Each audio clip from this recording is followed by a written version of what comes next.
পৃথিবীরও শেষ প্রান্ত আছে, যেখান থেকে আপনি চাইলেও আর সামনে যেতে পারবেন না। এমন এক জায়গা যে জায়গাতে গেলে আপনার গা গলতে শুরু করবে, বমি বমি ভাব হবে, আর একবার নিচের দিকে তাকালে মাথা ঘুরে পড়ে যাওয়ার সম্ভাবনা সব থেকে বেশি। পৃথিবীর শেষ প্রান্ত যেতে হলে আপনাকে যেতে হবে নরওয়েতে, যদিও সেখানে পৌঁছানো সব থেকে কষ্টের ব্যাপার। সেখানে পৌঁছানোর জন্য নরওয়ে নোগাল্যান্ড স্ট্যান্ড পৌরসভা থেকে 8 কিলোমিটার দৈর্ঘ্য পথ পাড়ি দিয়ে আরও 4 কিলোমিটার পথ হেঁটে যেতে হবে, আর এই পথ পাড়ি দেওয়া অনেক কষ্টকর। রাস্তাটি পাহাড়ে পাথরে এবং কখনো কখনো জলাশয়ের মাছ দিয়ে চলতে হয়, আর এই কারণে কেউ এই রাস্তা দিয়ে যেতে চায় না, কিন্তু যারা এই রাস্তা শেষ করে তারাই পৃথিবীর শেষ দেখতে পারেন। যদি আপনি কখনো এই জায়গাতে যান, তাহলে যেতে হবে আপনার সম্পূর্ণ ঝুঁকিতে। সে দেশের সরকার আপনার কোনো দায়ভার নেবে না। এর প্রধান কারণ হলো এই জায়গাটা মাটি থেকে প্রায় 1982 ফুট উপরে। বলা হয়ে থাকে, আপনি যদি পৃথিবীর শেষ রাস্তায় যেতে থাকেন, তাহলে আপনি ঠিক এই জায়গাতে পৌঁছাবেন, যেখানে সামনে যাবার আর কোনো রাস্তা নাই। চাইলেও যেতে পারবেন না, শুধু সামনের দিকে তাকিয়ে থাকতে হবে। এই জায়গার নাম টাইকোস ট্যালেন্ট। এটি পালকিট রক হিসাবেই পরিচিত। প্রতি বছর কয়েক লাখ মানুষ এই জায়গাতে আসেন, আর এই কারণে এটা নরওয়ের বিখ্যাত পর্যটন কেন্দ্র, যা মাটি থেকে প্রায় 2000 ফুট উঁচুতে।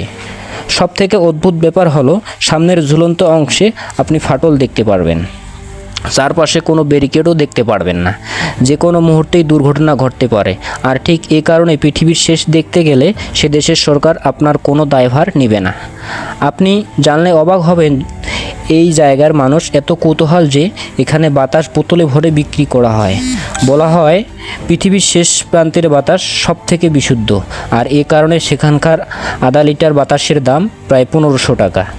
2017 সালে নেশা ইম্পসিবল 6 চলচ্চিত্রের শুটিংয়ের কারণে এই জায়গাতে এক সপ্তাহের পর্যটকের জন্য বন্ধ হয়েছিল। হলিউড অভিনেতা টম ক্রুজকে এখানে দুর্দান্ত অ্যাকশন দৃশ্য অভিনয় করার দেখা যায়।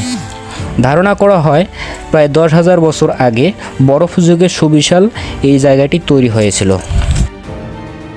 অতীতে তেগান ধর্মের লোকেরা আত্মাশুদ্ধি লাভের জন্য এখানে উপাসনা করত।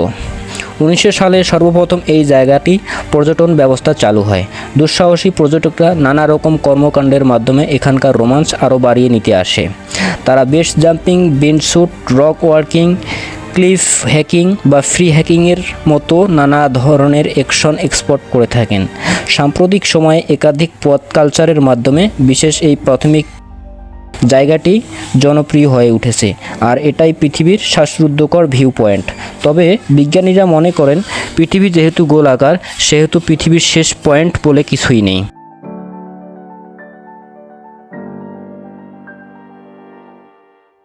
আমরা যাকে শেষ পয়েন্ট বলে মনে করি, তার কেবল ওই জায়গার শেষ পয়েন্ট।